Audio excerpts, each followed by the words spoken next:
The mountains of Montana in December were not forgiving.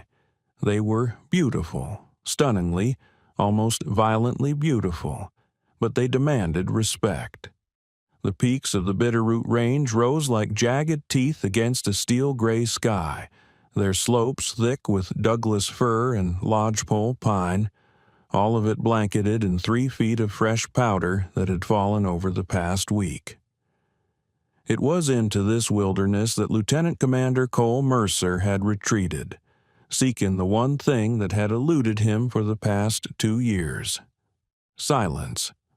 Cole was 34 years old, with the kind of face that had seen too much, lean, weathered, with deep-set gray eyes that rarely blinked and a jaw that seemed permanently clenched. His dark hair was cut military short, though he'd let it grow out slightly during this leave, and a week's worth of stubble shadowed his face. He moved through the world with an economy of motion that spoke of years of training, every gesture deliberate, nothing wasted. He was a Navy SEAL, Team 3, with 15 years of service and more combat deployments than he cared to count.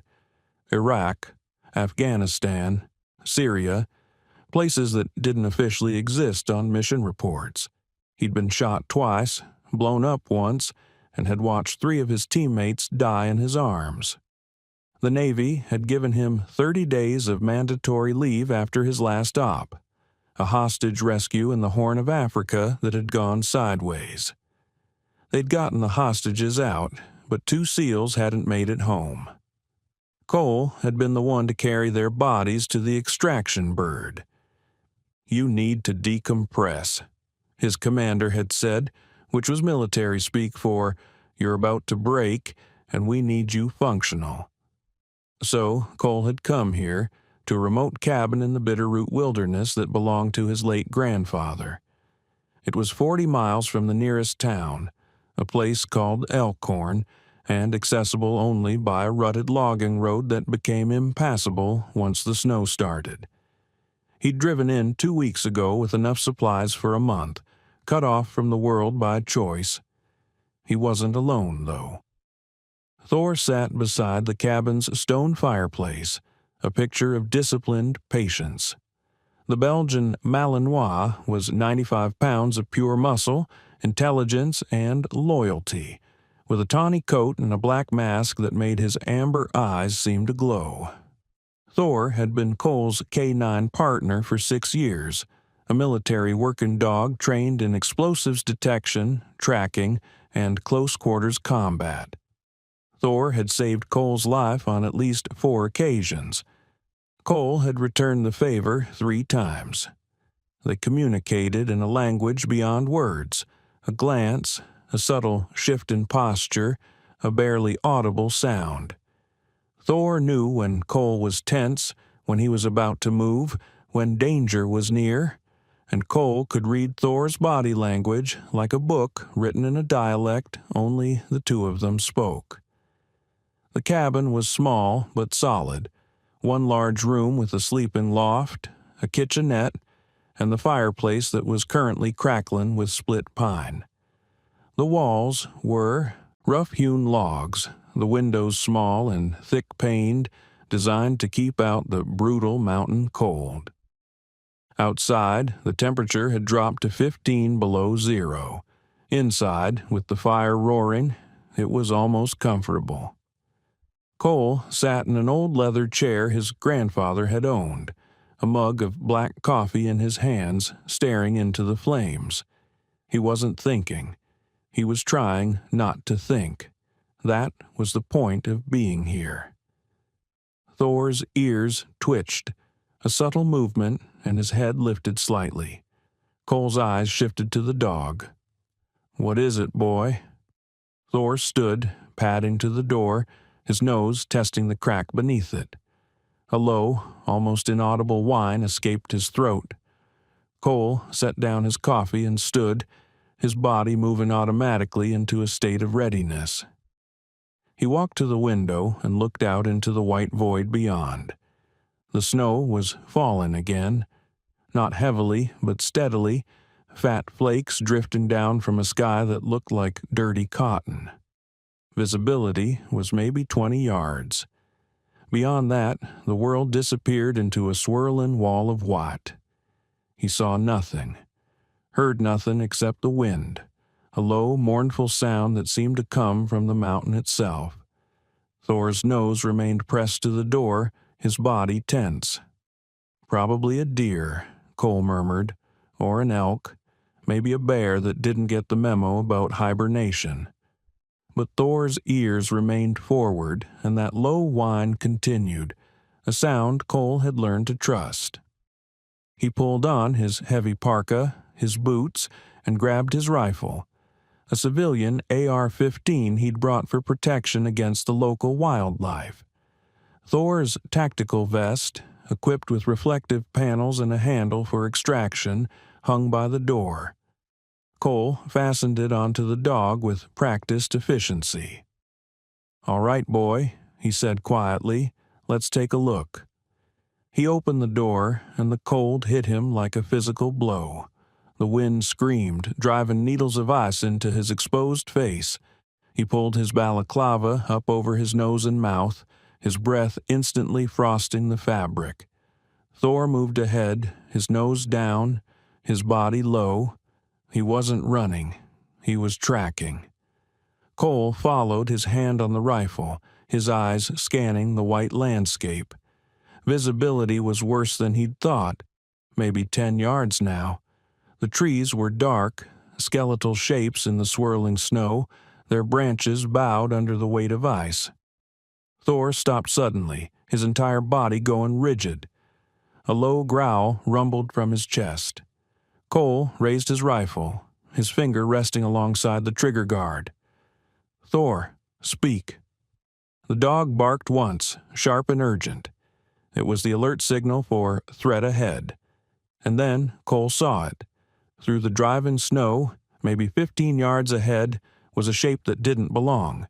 It was dark, angular, and unmoving. A vehicle.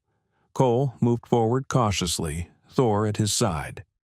As he got closer, the shape resolved into a Flathead County Sheriff's Department SUV, its front end buried in a snowbank, the driver's side door hanging open. The engine was off. The lights were dark. Snow had already begun to accumulate on the hood and windshield, suggesting it had been here for at least an hour, maybe more. "Sheriff's Department," Cole said aloud, his breath misting. "What the hell are they doing out here?" Thor didn't answer. He was already moving toward the open door, his nose working.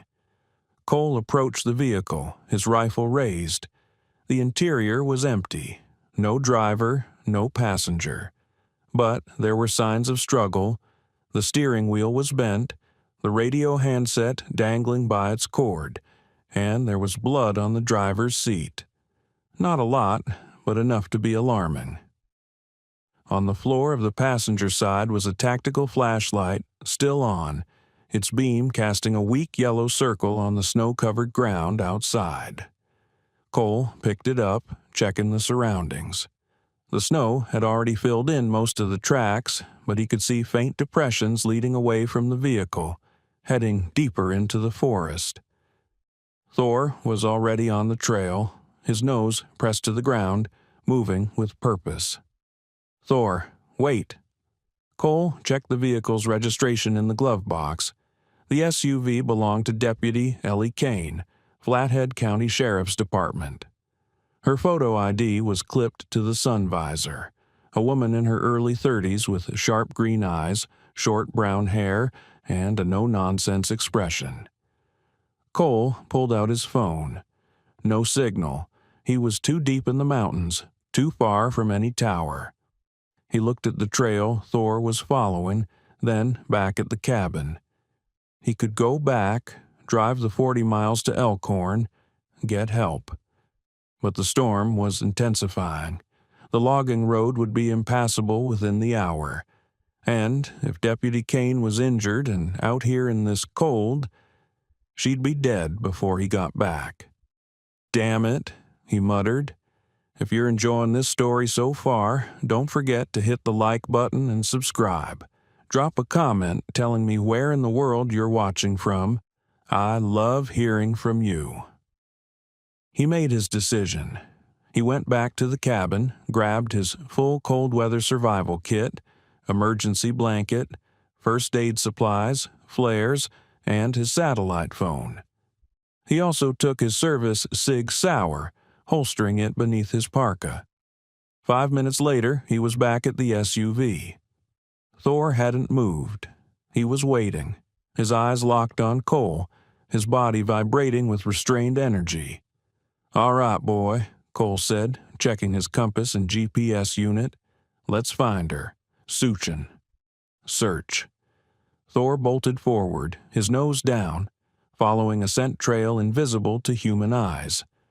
Cole followed, his breath coming in controlled bursts, his mind shifting into operator mode. Whoever Deputy Kane was, whatever had happened to her, she needed help. And out here, in this frozen hell, he and Thor were her only chance. They moved through the forest for 20 minutes, the storm intensifying with every step. The wind was a living thing now, howling through the trees, driving the snow horizontal. Visibility had dropped to less than 5 yards. If not for Thor's unerring tracking ability, Cole would have been lost within minutes. The forest was a maze of white and shadow, the trees groaning under the weight of ice, branches snapping with sounds like gunshots. The cold was absolute, seeping through Cole's layers, turning his fingers numb despite his gloves. Thor stopped suddenly, his ears flat against his head, a deep growl vibrating from his chest. Cole dropped to one knee, scanning the area. Through the swirling white, he saw movement. Figures, 2 of them, men. They were dressed in heavy winter gear, dark parkas, balaclavas, tactical boots. One carried a rifle. The other had a handgun. They were moving with purpose, not the careful steps of lost hikers, but the deliberate movements of men on a mission. Cole's hand went to his Sig. He stayed low, using a fallen log for cover. Thor pressed against his side. The men were talking, their voices faint, almost swallowed by the wind. "Should have been dead by now. Doesn't matter. Find the evidence. Boss said no witnesses." Cole's blood went cold. These weren't rescuers. They were hunters. The men moved past, maybe 20 yards away, disappearing into the white wall of the storm. Cole waited, counting to 60, then slowly rose.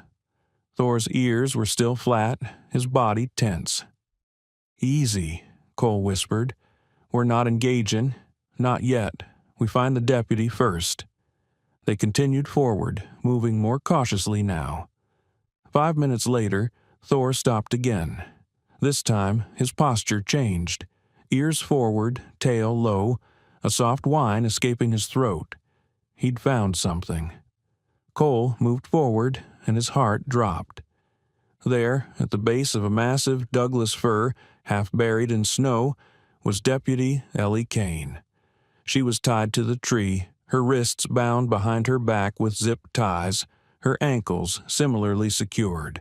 Her uniform jacket was gone, leaving her in just a thin shirt. Her lips were blue, her skin pale as death, and her eyes were closed. She wasn't moving. "Jesus," Cole breathed. He dropped to his knees beside her, his hands going to her neck, searching for a pulse. It was there, faint, thready, but there. She was alive, barely. 6 hours earlier, Deputy Ellie Kane had been driving her patrol route through the mountain logging roads, doing welfare checks on the handful of residents who lived in the remote areas of Flathead County. It was part of her job, especially during winter, making sure the elderly couple at the Sullivan Ranch had enough firewood, that old Mr. Chen's generator was working, that the seasonal hunters hadn't gotten themselves into trouble. She liked this part of the job. It was quiet, purposeful, and it reminded her why she'd become a cop in the first place. To help people, not to chase glory or bust heads. She was 29 years old, a Montana native who'd grown up hunting and fishing with her father. She knew these mountains better than most, knew how to read weather, how to survive if things went wrong. She'd been with the sheriff's department for 7 years, and she was good at her job, methodical, thorough, and respected by the community. But she'd also been working on something that had nothing to do with welfare checks. For the past 3 months, she'd been quietly investigating Marcus Holt, a wealthy land developer who'd moved to Flathead County 2 years ago and started buying up property at an alarming rate. Officially, Holt was developing luxury cabins and hunting lodges for rich, out-of-staters. Unofficially, Ellie suspected something darker. She'd noticed patterns. Properties purchased for below-market value from owners who suddenly seemed desperate to sell. Small, local businesses going bankrupt shortly after refusing Holt's buyout offers. And then there were the rumors, whispers in bars, things people wouldn't say on the record, about intimidation, threats, and violence. 2 months ago, a local hunting guide named Tom Bradley had come to her privately. He'd been terrified, his hands shaking as he showed her photos on his phone. "I saw them," Tom had said, "up near Copper Ridge. They were dumping barrels, big industrial drums, into the old mine shafts. Holt's men. I took pictures, but they saw me. They chased me. I got away. But Ellie, they chased me." She'd looked at the photos. In the grainy images, she could see men in coveralls rolling what appeared to be chemical waste drums to the edge of an abandoned mine shaft and pushing them over. "This is illegal dumping," she'd said. "Hazardous waste. This is federal." "I know," Tom had said, "but who do I tell? Sheriff Dawson? He and Holt are best friends. They golf together." That had been the problem. Sheriff Carl Dawson was 2 years from retirement, more interested in keeping things quiet than making waves, and Marcus Holt was generous with campaign donations. So Ellie had started her own investigation. Quietly, carefully. She'd driven up to Copper Ridge on her day off, found the mine shafts, and taken her own photos. She'd documented everything, built a file, and when she had enough, she'd contacted the Montana Department of Environmental Quality. They'd been interested, very interested. They'd told her they'd send an investigator next week, but someone had found out. This morning, she'd received a text from an unknown number. "Stop asking questions or you'll regret it." She should have reported it. She should have told someone. But she'd thought, stupidly, recklessly, that she could handle it. So, when her patrol took her near Copper Ridge, she'd decided to drive past the mine shafts one more time, just to make sure nothing had been moved or cleaned up before the state investigator arrived. That's when they'd been waiting for her. The ambush had been professional. A vehicle parked across the logging road, forcing her to stop. 2 men approaching from either side, their faces covered, their weapons drawn. She'd reached for her radio, but one of them had fired, not at her, but at the radio itself, destroying it with a single shot. Out of the car, "Deputy," she'd recognized the voice. Ray Cutler, one of Holt's security team, a former cop himself, fired from Missoula PD for excessive force. "Ray, what the hell are you—" "Out, now!" She'd complied, her hand hovering near her service weapon.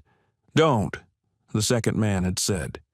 She didn't know him, but he had the look of a professional. Cold eyes, steady hands. "We just want to talk." "Then talk." Ray had smiled, a thin, cruel expression. "Mr. Holt would like you to understand something, Deputy. You're out of your depth. You're asking questions that could hurt a lot of important people. So he's asked us to deliver a message. And what message is that? That accidents happen in these mountains, especially in winter. People get lost. They freeze to death. It's tragic, really. Ellie's blood had turned to ice. You're threatening a law enforcement officer. That's a felony. Prove it, Ray had said, and then he'd nodded to the second man. The attack had been swift and brutal. The second man had moved with the precision of someone trained in hand-to-hand combat. Ellie had tried to fight back. She was trained. She was strong. But 2 against 1, with the element of surprise, she never had a chance. They'd disarmed her, zip-tied her wrists, and thrown her into the back of their vehicle. She'd woken up hours later, tied to a tree, deep in the forest, the storm raging around her. Ray Cutler had crouched in front of her, his face inches from hers. "Here's what's going to happen," he'd said, his voice calm, almost conversational. "You're going to freeze to death out here. By the time anyone finds you, if they ever do, it'll look like you got lost in the storm. Tragic accident. The sheriff will give a nice speech at your funeral. People will look for me," she'd said, her voice shaking from cold and fear. "Maybe," Ray had said, "but you're 40 miles from anywhere. In this storm, they won't find you until spring. And by then—" He'd stood, brushing snow from his knees. "Well, there won't be much left to find." He'd walked away, the second man following. Their footsteps had been swallowed by the wind, and Ellie had been left alone, tied to a tree, the cold seeping into her bones, her vision blurring, knowing that she was going to die. Cole worked with the efficiency of a combat medic. He pulled out his knife and cut the zip ties binding Ellie's wrists and ankles. Her hands were white, bloodless, the skin waxy. Frostbite severe. "Deputy Kane," he said, his voice firm. "Ellie, can you hear me?" No response. Her eyes remained closed, her breathing shallow. He checked her core temperature, hypothermia, advanced stage. Her pulse was weak, her skin cold to the touch. She was maybe 30 minutes from cardiac arrest. "Thor, Werma." "Warm." The dog immediately moved closer, pressing his body against Ellie's side. Dogs generated heat, and Thor's thick coat and high metabolism made him a living furnace. Cole pulled out his emergency blanket, a reflective mylar sheet designed to retain body heat. He wrapped it around Ellie and Thor together, creating a cocoon. Then he activated 2 chemical hand warmers and placed them against her core, one on her chest, one on her abdomen. "Come on," he muttered. "Stay with me." He pulled out his satellite phone. The storm was interfering with the signal, but he managed to get through to emergency services. "This is Lieutenant Commander Cole Mercer, U.S. Navy. I'm at grid coordinates." He read off his GPS position. "I have a critical hypothermia victim, female, late 20s, deputy sheriff. I need immediate medical evacuation." The voice on the other end was crackling, barely audible. "Storm too severe. No air assets. Ground rescue minimum 6 hours. "She doesn't have 6 hours," Cole said, his voice hard. "She has maybe 30 minutes. Do what you can. We're dispatching." The line went dead. Cole looked at Ellie, then at the surrounding forest. The storm was a white wall. The temperature was still dropping, and somewhere out there the 2 men who'd done this were still hunting. He had 2 choices: stay here and try to keep her alive until help arrived, or move her to the cabin, where he had heat, supplies, and shelter. Staying was safer for her injuries. Moving risked making the hypothermia worse, but staying also meant exposure for both of them, and it meant those men could find them. Cole made his decision in 2 seconds. Thor, heim, home. He lifted Ellie in a fireman's carry, her body limp and cold against his shoulders. She weighed maybe 130 pounds, but in his full winter gear, with the storm fighting him every step, it felt like twice that. Thor led the way, his nose down, following their back trail through the storm. Cole's muscles burned, his lungs ached, but he didn't stop. He couldn't stop. Every second mattered. 15 minutes later, he saw the dark shape of the cabin through the white void. He'd made it. Cole kicked open the cabin door and carried Ellie inside. The fire had died down to embers, and the interior was only marginally warmer than outside. He laid her on the floor in front of the fireplace and immediately began stripping off her wet clothes, not out of any sense of propriety, but out of necessity. Wet clothing would kill her faster than the cold itself. He replaced her wet clothes with dry layers from his own pack, thermal underwear, wool socks, a fleece jacket. Then he wrapped her in every blanket and sleeping bag he had. He rebuilt the fire, feeding it split logs until it roared back to life, the heat pouring into the room. Thor lay beside Ellie, his body pressed against hers, his warmth adding to the cocoon of blankets. Cole prepared warm fluids, not hot, which could send her into shock, but lukewarm. He managed to get a few sips of sugary tea into her, her body responding on instinct, swallowing reflexively. Her pulse was still weak, but it was there. Her color was improving, just slightly, her lips no longer quite so blue. "Come on, Ellie," he said quietly. "You're a fighter, I can see it. Fight now." Her eyelids fluttered. A soft moan escaped her lips. "That's it," Cole said, his voice gentle. "Come back." Her eyes opened, just a crack. They were unfocused, confused. "Where?" Her voice was a hoarse whisper. "You're safe," Cole said. "You're in a cabin. My name is Cole. I found you in the forest." Her eyes widened suddenly, panic flooding in. "No, they're looking for—" "Shh," Cole said, his hand on her shoulder. "I know. I saw them, but they're not here. You're safe." She tried to sit up, but her body wouldn't respond. The panic turned to frustration, then to tears. I can't feel my hands." "Frostbite," Cole said gently. "But we caught it early. You'll heal. But you need to stay warm and stay still." She looked at him, really looked at him, taking in his face, his bearing, the calm, absolute competence in his eyes. "Who are you?" "Navy SEAL," he said simply. "I'm on leave. This is my cabin." She closed her eyes, a shaky breath escaping. "Thank God." "Who did this to you?" Cole asked, his voice quiet but firm. She swallowed, her throat dry. "Marcus Holt's men, Ray Cutler.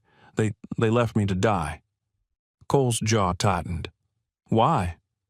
"I found," she coughed, her body shaking. "I found evidence, illegal dumping, hazardous waste. I was going to report it." "So they tried to kill you?" "Yes." Cole stood, his mind already working. This wasn't just an assault. This was attempted murder of a law enforcement officer, and if Holt's men were still out there, still looking, they'd eventually find the cabin. He walked to the window and looked out into the storm. Visibility was zero. The wind screamed. They had time, but not much. He turned back to Ellie. "Can you describe the men who did this?" She nodded weakly. "Ray Cutler, mid-40s, 6 feet, scar on his left cheek. The other one, I don't know his name. Younger, maybe 30, military baron, professional." "How many?" "Just 2 that I saw, but Holt has a whole team." Cole processed this. 2 confirmed hostiles, possibly more. Unknown weapons, unknown location, but they were operating in his territory now, He knew this mountain. He knew this cabin. And he had Thor. If they came for her again, they'd have to go through him. And he was done running from fights. The storm raged through the night. Cole didn't sleep. He sat in the chair by the window, his rifle across his lap, watching the white darkness beyond the glass. Thor lay by the door, his ears rotating like radar dishes, monitoring every sound. Ellie had fallen into an exhausted sleep, her body finally warming, her breathing steady. Cole had checked her hands and feet every hour. The frostbite was superficial, painful, but not life-threatening. She'd been incredibly lucky. Or maybe luck had nothing to do with it. At over 100 hours, Thor's head lifted. A low growl rumbled from his chest. Cole was on his feet instantly, moving to the window. Through the driving snow he saw lights, flashlights, 2 of them moving through the trees toward the cabin. They'd found the trail. Thor, bereit, ready. The dog moved to Cole's side, every muscle coiled, waiting for the command. Cole moved to Ellie, shaking her shoulder gently. Her eyes opened, unfocused. "Ellie, they're here. I need you to stay quiet and stay down. Can you do that?" Fear flashed across her face, but she nodded. Cole helped her into the sleeping loft, a small space above the main room accessed by a ladder. He pulled the ladder up behind her and handed her his Sig Sauer. "You know how to use this?" "Yes. If anyone comes up there who isn't me, you shoot. Understood?" She nodded, clutching the weapon. Cole descended, moving quickly. He killed the fire, plunging the cabin into darkness. He moved furniture, creating channels and obstacles. Overturned chairs, a displaced table, things that would trip up an intruder in the dark. Then he took his position in the far corner, his rifle aimed at the door, Thor at his side. And he waited. The door exploded inward with a crash of splintering wood, not kicked, blown. They'd used a breaching charge, a small explosive device designed to destroy locks. Professional. 2 figures rushed in, their flashlights cutting through the darkness, their weapons raised. They moved with the coordinated efficiency of a trained team, one high, one low, covering angles. Clear left. Clear right. They were halfway into the room when Cole spoke, his voice calm and cold. "Drop your weapons." Both men froze, their lights swinging toward his voice. They saw him in the corner, a dark shape with a rifle aimed directly at them. "I said drop them." Ray Cutler. Cole recognized him from Ellie's description, the scar on his cheek, sneered. "You think you're in control here, friend? There's 2 of us and 1 of you." "There's 3 of us," Cole said. "Thor, Zygon, show." A sound erupted from the darkness, a deep primal growl that seemed to come from everywhere at once. Thor stepped into the beam of one of the flashlights, his teeth bared, his eyes reflecting the light like a demon's. The second man, the younger one Ellie had described, took an involuntary step back. "Jesus." "Drop the weapons," Cole repeated. "Last chance." Ray's hand tightened on his pistol. He was calculating, weighing his options. "You're not going to shoot us. You shoot, and the sound carries. Our boss will know exactly where you are." "Your boss already knows where I am," Cole said. "You just kicked in my door." Ray smiled. "Fair point." And then he raised his weapon. Cole fired. The shot was precise, clinical. A single round that struck Ray's gun hand, shattering the metacarpal bones and sending the weapon spinning across the room. Ray screamed, clutching his mangled hand. The second man spun, trying to bring his rifle to bear. "Thor, fasten!" The dog launched himself across the room. 95 pounds of pure aggression. He hit the man's center mass, his jaws clamping onto the forearm holding the rifle. The man went down hard, his head cracking against the overturned table. Thor held the bite, his teeth locked, a continuous growl vibrating through his body. Cole was on them in seconds. He kicked Ray's weapon away, then disarmed the second man. He used zip ties from his own kit to secure both men, binding their hands behind their backs. Ray was cursing, his face pale with pain and shock. "You shot me. You son of a bitch. You tried to murder a cop," Cole said, his voice flat. "Be grateful I didn't aim higher." He turned to the second man, who was dazed, blood trickling from his scalp. "What's your name?" The man didn't answer. Cole knelt, his face inches from the man's. "Let me explain something. I'm a Navy SEAL. I've spent 15 years doing things that would give you nightmares. I've interrogated people who made men like you look like children. So I'll ask again, what's your name?" The man's eyes were wide with fear. Derek Moss." "Who sent you, Derek?" "Marcus Holt. He said the cop had to disappear, that she knew too much." "And who else is out there?" Derek hesitated. Cole's hand went to his knife, not threatening, just a reminder. "Derek, who else?" "Two more," Derek said quickly. "At the Logan Road. Radio check-ins every 30 minutes. If we don't check in, they'll come." Cole looked at his watch. They'd been inside for maybe 3 minutes. He had time. He stood, pulling out Derek's radio. "You're going to make that check-in, and you're going to tell them everything is fine." "And if I don't?" Cole's expression didn't change. "Then I'll let Thor finish what he started." Derek swallowed hard and nodded. 30 minutes later, Cole had secured both men in the cabin's small storage shed, their hands bound, a space heater keeping them from freezing but too uncomfortable to be pleasant. He'd also retrieved their vehicle keys, weapons, and radios. Ellie had descended from the loft, shaking but determined. "You're military," she said. "Really military." Cole nodded. "Team 3. Her eyes widened. "Dev Grew?" "Not quite, but close enough." She looked at Thor, who was sitting calmly by the fire as if he hadn't just taken down an armed man. "And him?" "He's better than most operators I've worked with." She managed a weak smile. "I believe it." Cole handed her a warm mug of soup he'd heated. "We have maybe 2 hours before the other two realize something's wrong. I need you to tell me everything. Who is Marcus Holt? What did you find? And why is he willing to kill a cop to cover it up?" Ellie took a sip of the soup, gathering her strength. Then she told him everything.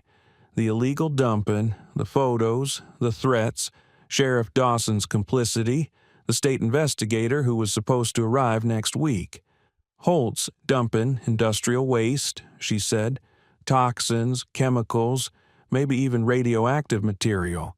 The mine shafts go deep, and some of them connect to underground aquifers.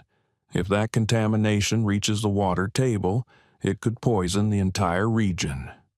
Cole's expression darkened. "How much are we talking about?" "Hundreds of drums, maybe thousands. I don't know what's in them, but the markings suggested heavy metals, PCBs, maybe worse. It's an environmental catastrophe waiting to happen." "And your sheriff knows?"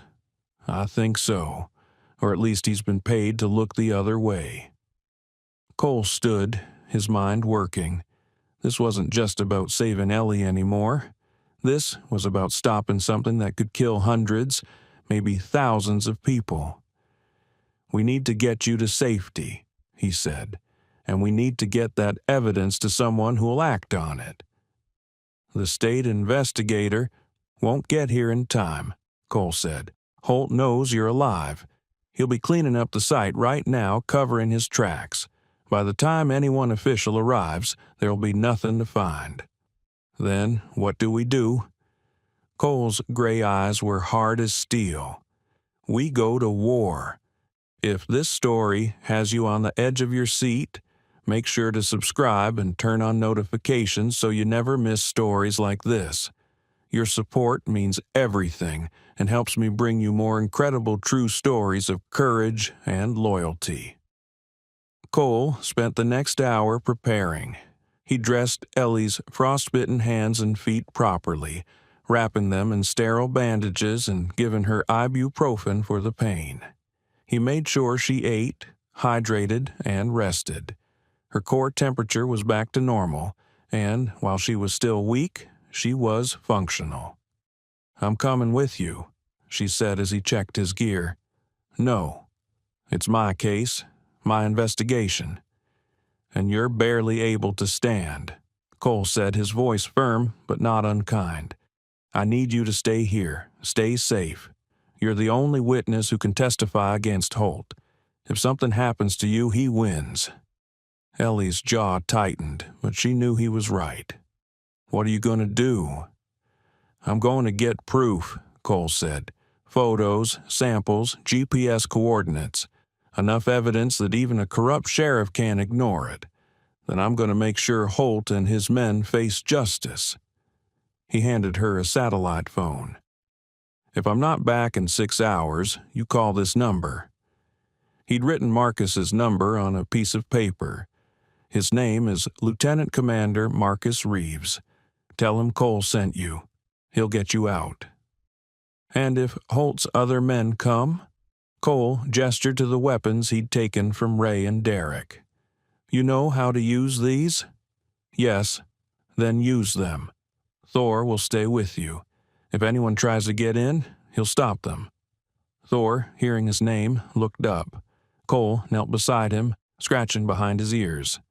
"Be watching. Guard. Stay with her, boy. Keep her safe." Thor's tail thumped once, an acknowledgement. Cole stood, slinging his rifle over his shoulder. He looked at Ellie one last time. "Lock the door behind me. Don't open it for anyone but me." "How will I know it's you?" "I'll knock 3 times, pause, then twice. Don't open for any other pattern." She nodded, her throat tight. "Be careful." Cole almost smiled. "Careful isn't in my vocabulary." And then he was gone, disappearing into the storm like a ghost. Cole moved through the forest with the confidence of a man who had operated in far worse conditions. The storm was still raging, the wind howling through the trees, but he used it to his advantage. The sound covered his movements, and the snow erased his tracks within minutes. He'd taken Derek's radio and GPS unit, which had marked locations stored in its memory.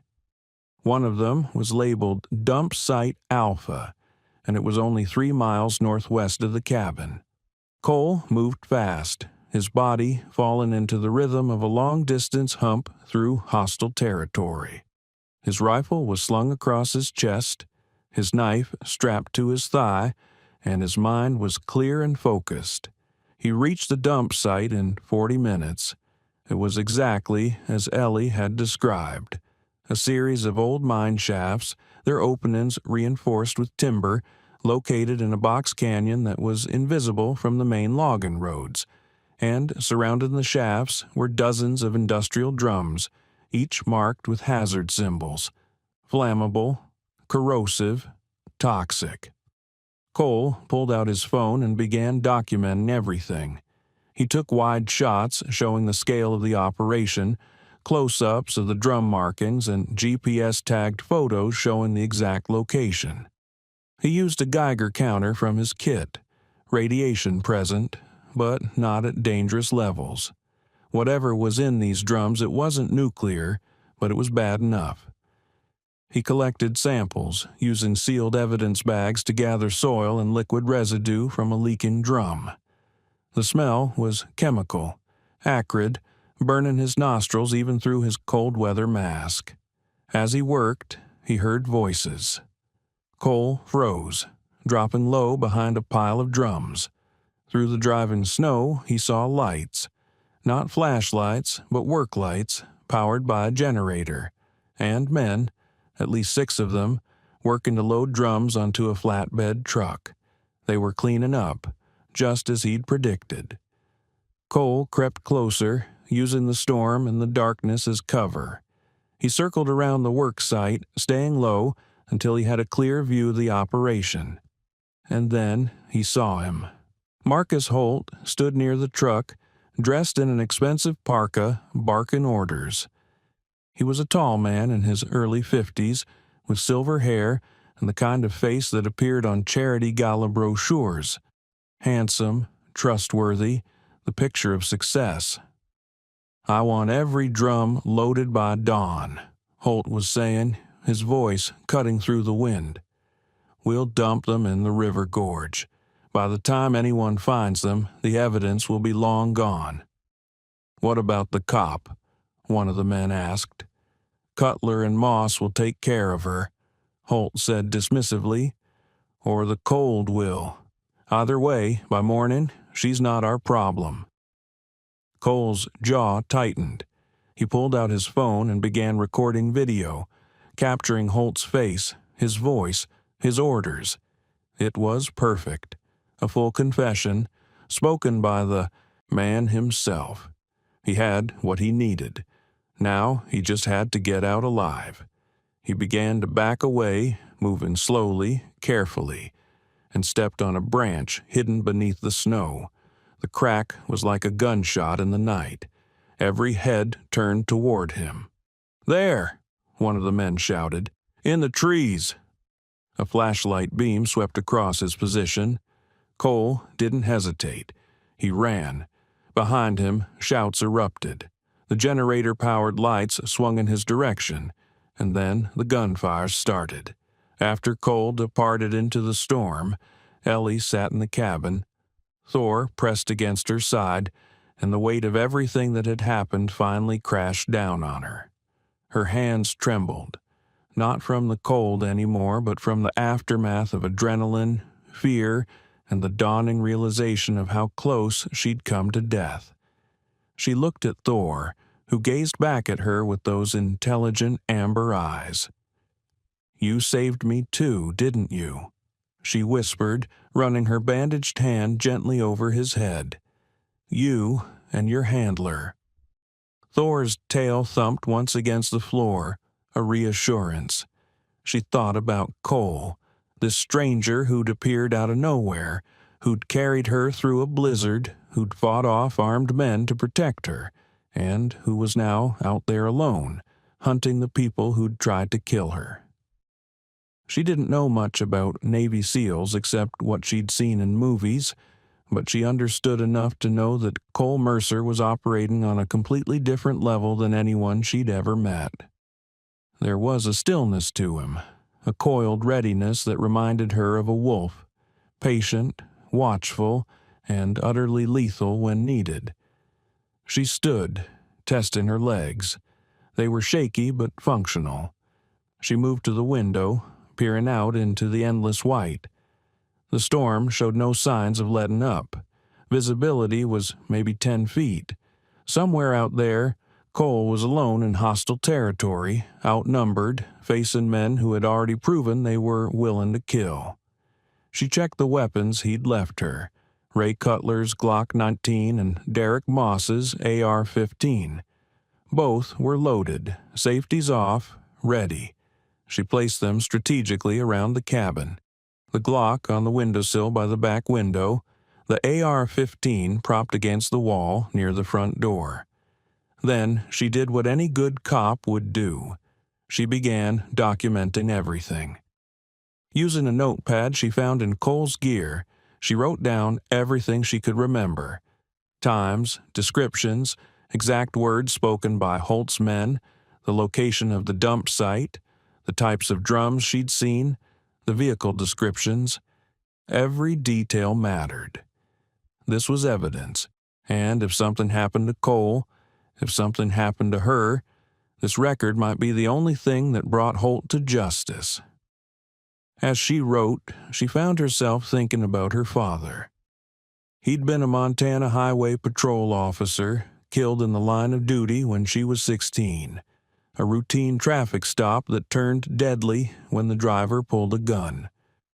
Her father had managed to return fire, wounding the suspect, but he'd died before the ambulance arrived. It was his death that had made her want to become a cop. Not for revenge. She'd worked through that anger years ago, but because she'd understood, watching her mother grieve, watching the community rally around their family, that police officers stood between order and chaos. They were the thin blue line, and someone had to be willing to hold it. She'd thought about that line a lot over the years. She'd thought about compromises, about gray areas, about the difference between the law and justice. And she'd watched Sheriff Dawson blur those lines more and more, prioritizing politics over protection, donations over duty. She'd known, starting this investigation into Marcus Holt, that she was putting her career at risk. She'd never imagined she'd be putting her life at risk. But now, sitting in this cabin, writing by firelight while a blizzard raged outside, she understood something her father had probably understood. Some fights were worth the cost. Thor's head suddenly lifted. His ears swiveled forward, and a low rumble started in his chest. Ellie froze, her hand going to the Glock. "What is it, boy?" Thor stood, moving to the door, his body tense. But this wasn't the aggressive posture he'd shown when Holt's men had arrived. This was different, alert, but not hostile. A moment later, she heard it. 3 knocks. Pause. 2 knocks. Cole. She moved quickly to the door, unlocking it. Cole pushed inside, snow covering his parka, ice clinging to his balaclava. He was breathing hard, his face flushed from exertion and cold. "They know," he said without preamble, stripping off his outer layers. "Holt knows you're alive, knows I have evidence. He's cleaning up the dump site right now, trying to destroy everything before dawn. Did you get what you needed?" Cole pulled out his phone, showing her the photos, the video of Holt giving orders. "Enough to bury him. I've already uploaded it to a secure server. Even if they destroy the physical evidence, this will stand up in court." Ellie felt a surge of relief so powerful it made her dizzy. "Then it's over. We can—" "It's not over," Cole said, his voice grim. "I had to engage. They saw me, and I heard them on the radio. They're sending men here. More men. They know where we are, and they're coming to finish what they started." The relief evaporated, replaced by cold dread. How many? At least 4, maybe more. They'll be here within the hour. Ellie's mind raced. "We could run. Take your truck, head for Elkhorn." "The logging road is impassable," Cole said. "I checked. The storm dumped another foot in the past 2 hours. We'd get maybe half a mile before we were stuck. And out there, in the open, in this storm, we'd be sitting ducks. Then we're trapped." Cole looked at her, and for the first time, she saw something in his eyes that wasn't calm calculation. It was a fierce, protective determination. "No, we're fortified. There's a difference." He began moving through the cabin with purpose, his exhaustion seemingly forgotten. "We have the high ground, limited access points, supplies, and weapons. They have numbers, but they're operating in unfamiliar terrain in a blizzard. We have advantages." "You've done this before," Ellie said. It wasn't a question. "Ramadi, 2006, Cole said, checking the AR-15's magazine. "My squad held a 3-story building against an insurgent force for 18 hours. 6 of us against maybe 50 of them. We held until reinforcements arrived. He looked at her. This is just Tuesday for me. Despite everything, Ellie almost laughed. Just Tuesday. Can you shoot? I qualified expert with both pistol and rifle. Good. Then we have a chance. Cole moved through the forest like a wraith, his training taking over. Bullets snapped through the air around him, striking trees, sending splinters of bark flying. He used the terrain, staying low, using downed logs and rock outcroppings for cover. Behind him, he could hear Holt's men crashing through the underbrush, their lights bobbing. They were city men, security guards playing soldier. They had numbers, but they didn't have skill, and they didn't know this mountain like he did. Cole led them deeper into the forest, away from the cabin, away from Ellie. He circled around, using an old game trail his grandfather had shown him years ago, and within 20 minutes, he'd lost them. He stopped, crouching behind a fallen tree, his breath coming in controlled bursts.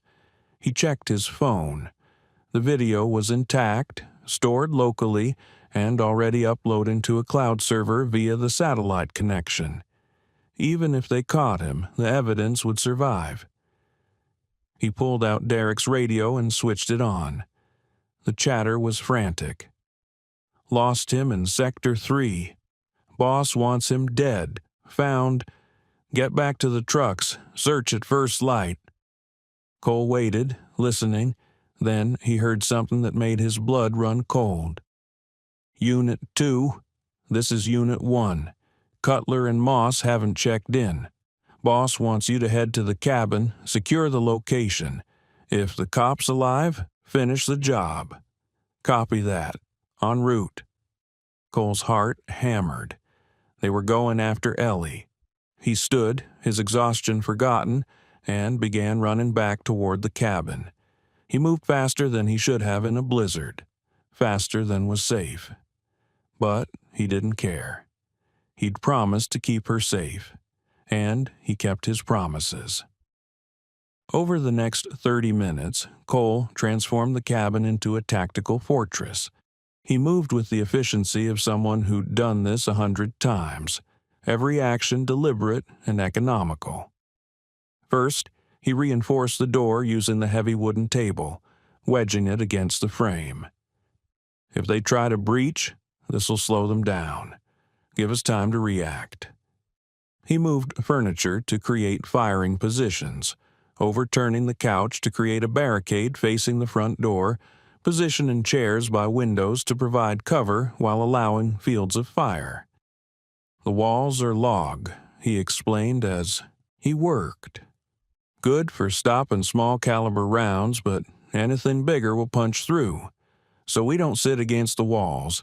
We stay in the center behind cover, and we move after every few shots. Never let them pin down your position. Ellie watched, absorbing everything, her cop training clicking in.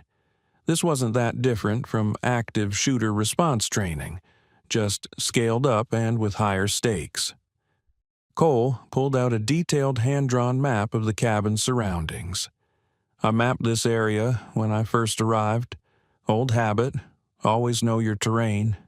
He pointed to various marks. These are approach routes. If I were them, I'd come from here. He indicated the northeast, using the tree line for cover. They might try to flank from the west, but the terrain is exposed.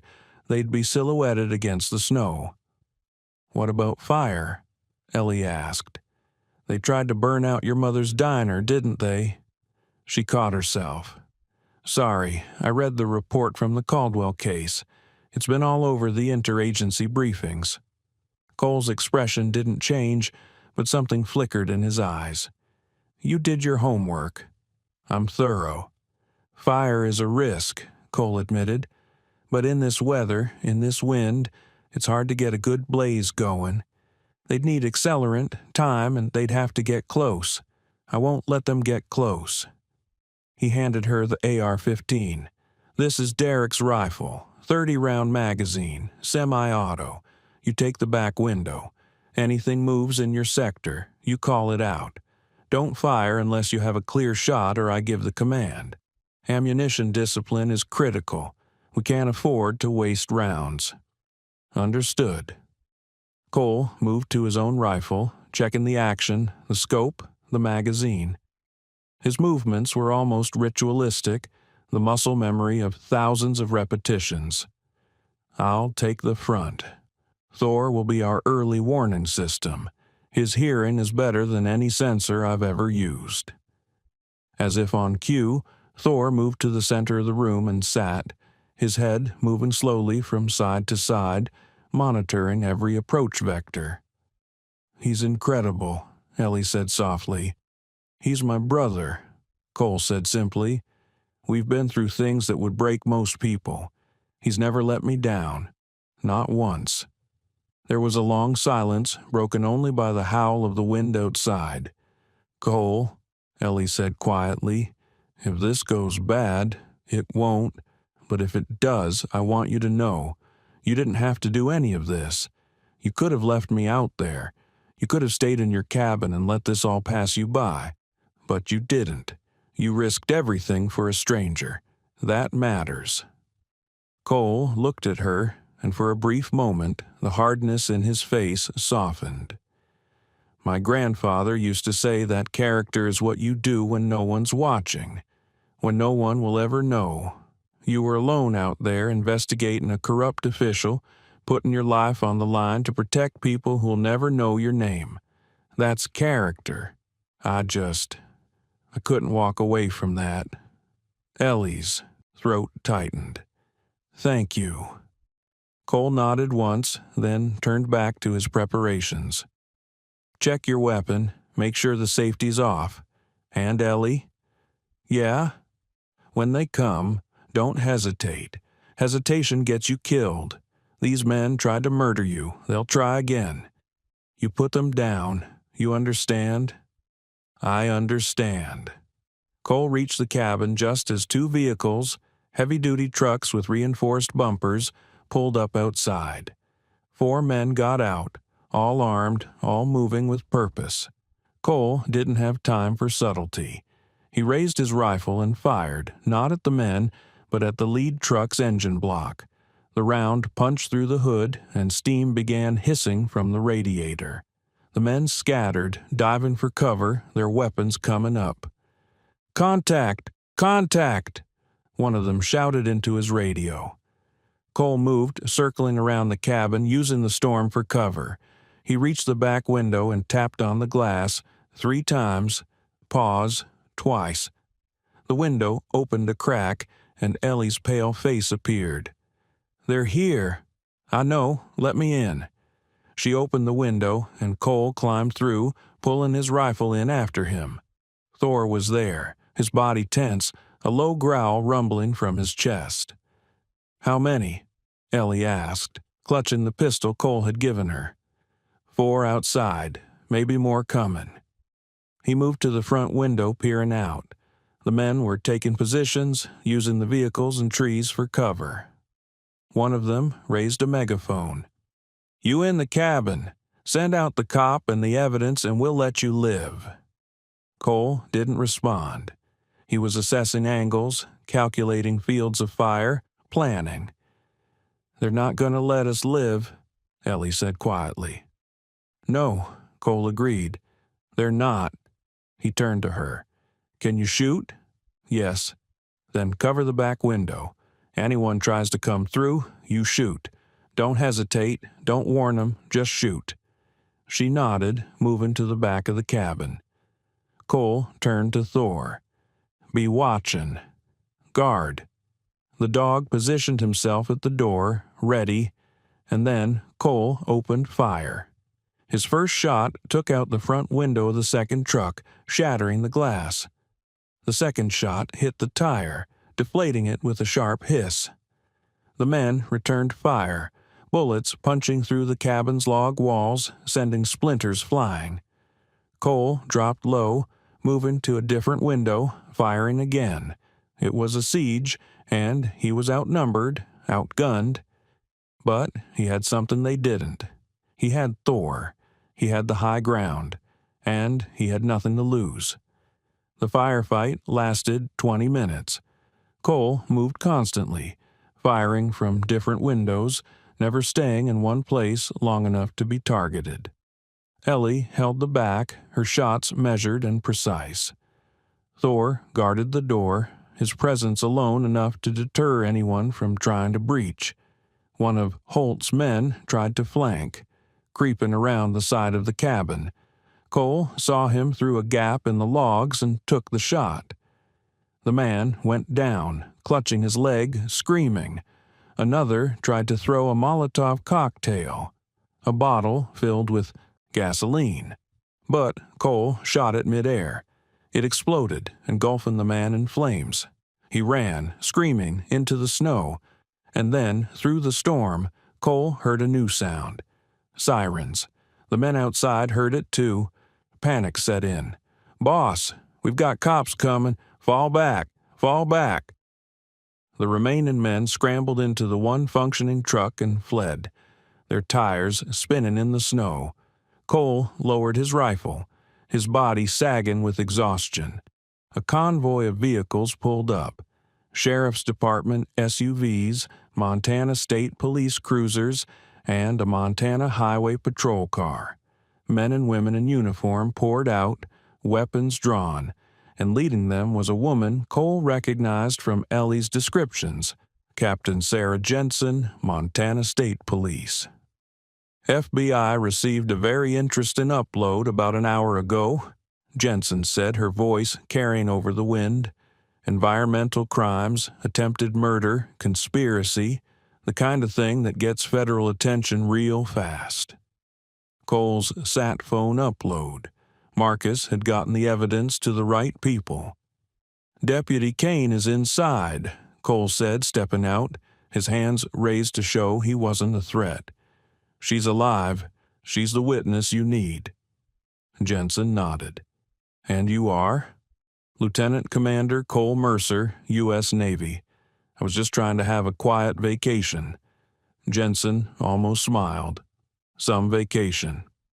The aftermath moved with the grinding efficiency of the federal justice system.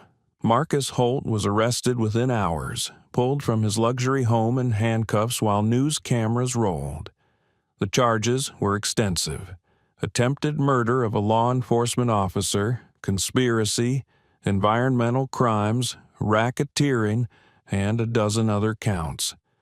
Sheriff Carl Dawson was forced to resign, facing his own charges of corruption and obstruction of justice. Ray Cutler and Derek Moss, along with the other men Cole had subdued, were all arrested. They turned on Holt immediately, offering testimony in exchange for reduced sentences. The dump site at Copper Ridge was secured by the EPA, and a full environmental cleanup operation began. It would take years and cost millions, but the contamination had been caught before it reached the water table. Ellie Kane was hailed as a hero.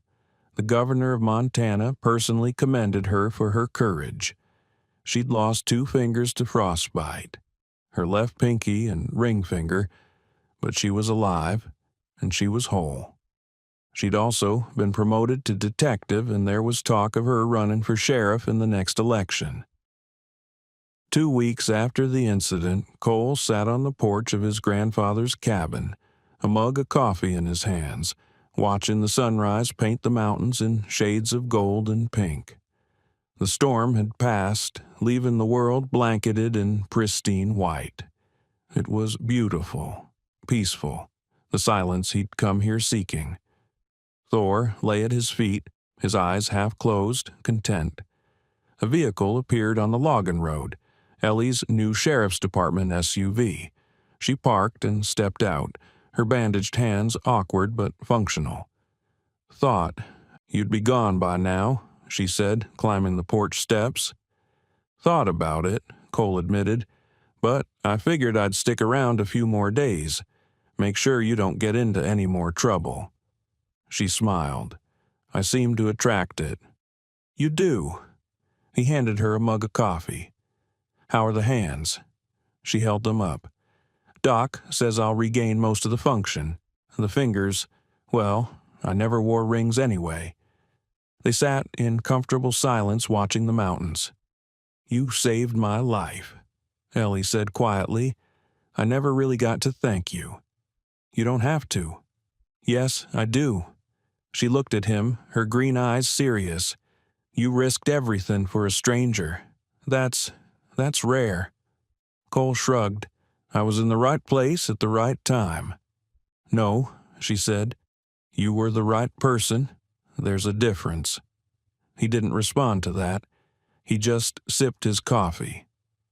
"The FBI asked about you," Ellie said after a moment. "They wanted to know how a Navy SEAL on leave just happened to be in the exact place he needed to be." "What did you tell them?" "That sometimes the universe puts people where they need to be," she said, "and that I'm grateful it did." 3 months after the incident, Ellie Kane stood in the federal courthouse in Helena, Montana, waiting to testify. She wore her dress uniform, her detective's badge polished to a mirror shine. Her hands, still bearing the scars of frostbite, were steady as she reviewed her notes one final time. The trial of Marcus Holt had become a media sensation. CNN, Fox News, MSNBC, they were all here, their satellite trucks filling the courthouse parking lot. The story had everything: corruption, environmental crimes, attempted murder of a cop, and the dramatic rescue by a Navy SEAL. Ellie hated the attention. She'd done dozens of interviews all saying the same thing. She was just doing her job. The real hero was Cole Mercer and his K9, Thor. But Cole had refused all interviews. He'd given his deposition via video link from Coronado, his testimony clear and devastating. Then he'd disappeared back into the classified world of naval special warfare. The prosecution's case was airtight. Cole's video evidence, combined with Ellie's testimony, the physical evidence from the dump site, and the testimony of Ray Cutler and Derek Moss, who'd both taken plea deals, painted a picture of a criminal conspiracy that stretched back years. The environmental damage alone was staggering. EPA investigators had found over 800 drums of toxic waste in the mine shafts, containing everything from industrial solvents to heavy metals to low-level radioactive material. If it had reached the water table, it could have poisoned the entire region, affecting thousands of people. Detective Kane, a young prosecutor, Sarah Mitchell, approached. "We're ready for you." Ellie stood, smoothed her uniform, and walked into the courtroom. Marcus Holt sat at the defense table, his expensive suit unable to hide the fact that he looked diminished, smaller than he had in his mugshot. His legal team, 3 high-priced attorneys from Seattle, sat beside him, looking grim. Ellie took the stand, was sworn in, and for the next 4 hours she told her story. She described the investigation, the threats, the attack, being left to die in the storm. She described Cole finding her, saving her, protecting her, and she looked Marcus Holt directly in the eyes and said, "This man ordered my murder. He tried to kill me to cover up his crimes, and if not for the intervention of Lieutenant Commander Mercer, he would have succeeded." Holt's attorney tried to discredit her on cross-examination, suggesting she'd fabricated the evidence, that she'd been working with Cole to frame his client. But the video evidence, the testimony of Holt's own men, and the physical evidence from the dump site made those arguments laughable. The jury deliberated for less than 3 hours. Guilty on all counts. Holt's face went white as the verdict was read.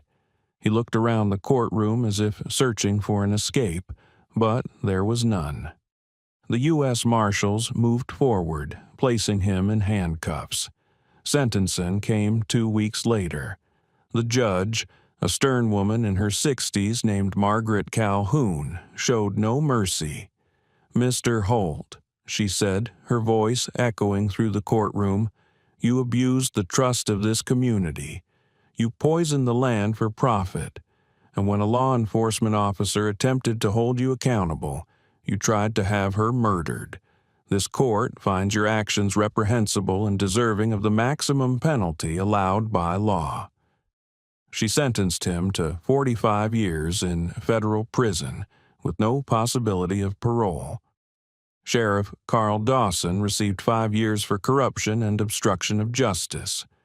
Ray Cutler got 15 years. Derek Moss, who'd cooperated fully, got 7. And outside the courthouse, as Ellie walked down the steps, a crowd had gathered.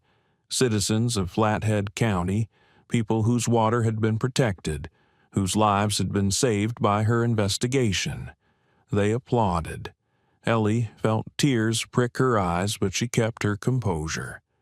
She shook hands, accepted their thanks, and then climbed into her vehicle and drove away. She had one more stop to make. That afternoon, Ellie helped Cole pack up the cabin. His leave was over, and he had orders to report back to Coronado. Thor was going with him. The dog was still on active duty, still had missions to complete. As they worked, Ellie noticed something on the mantel, a photograph in a simple wooden frame. It showed a younger Cole in his dress uniform standing beside an older man with kind eyes and silver hair. "Your father?" she asked. "Grandfather," Cole said. "He built this cabin, taught me everything I know about these mountains. He passed 5 years ago." "He'd be proud of you." Cole didn't respond, but his jaw tightened, the only sign of emotion. They finished packing, and Cole loaded his gear into his truck. Thor jumped into the passenger seat, settling in with the patience of a seasoned traveler. Ellie stood in the driveway, her arms crossed against the cold. "Will you come back?" "Maybe," Cole said. "Place has a way of growing on you." "It does." She stepped forward and impulsively hugged him. He stiffened for a moment, then relaxed, returning the embrace. "Thank you," she whispered. "Stay safe, Detective." "You too, Lieutenant Commander." He climbed into the truck, started the engine, and pulled away. Ellie watched until the vehicle disappeared around the bend, swallowed by the forest. Then she turned and looked at the cabin, the mountains, the vast white wilderness that had almost killed her, and then, through the actions of one man and his dog, had saved her.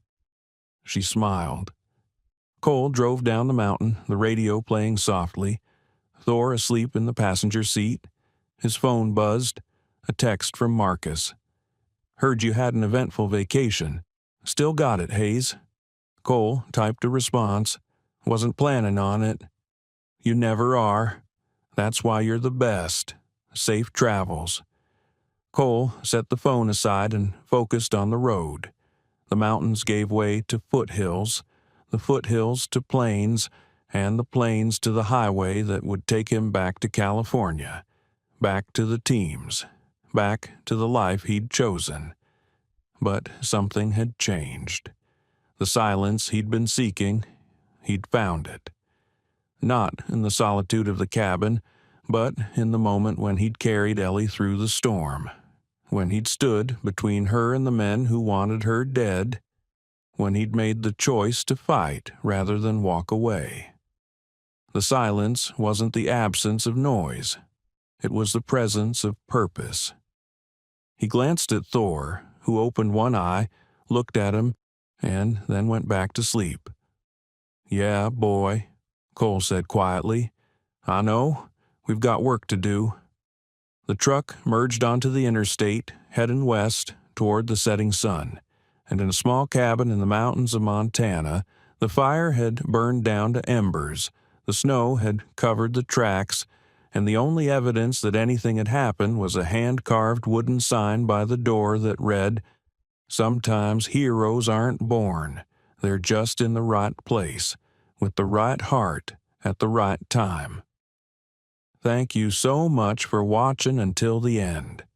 If this story touched your heart, please share it with someone who needs to be reminded that heroes still exist. Don't forget to subscribe if you haven't already, and let us know in the comments. What was your favorite moment?